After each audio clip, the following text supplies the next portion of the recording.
Сценка в автобусе.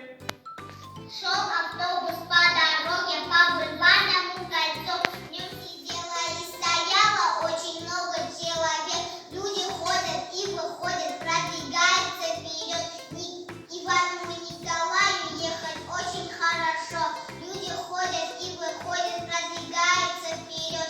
Николай сидит, скучает, пока рядышком стоит. На свободные местечки захотелось покисить.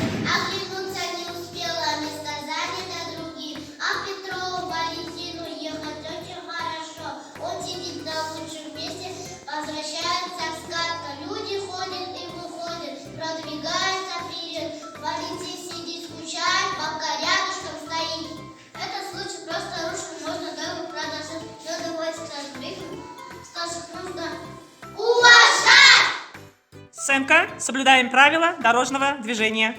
Наши мальчики машины знают всюду мелочи, а правила движения забывают пути. Наши девочки готовы к курсу, супер курсу вас, а приходить до Бога не умеет вот раз. Шагая осторожно, за улицей шли, и только там, где может, и только там, где может, и только там ее переходить. Светофоре отправный свет, опасен путь, погода нет. А если дождь, то он приготовится и говорит, зеленый вспыхнул впереди, он путь переходи, улицу перейти. А правильно помня простом, сначала налево, дружок, посмотри, направо.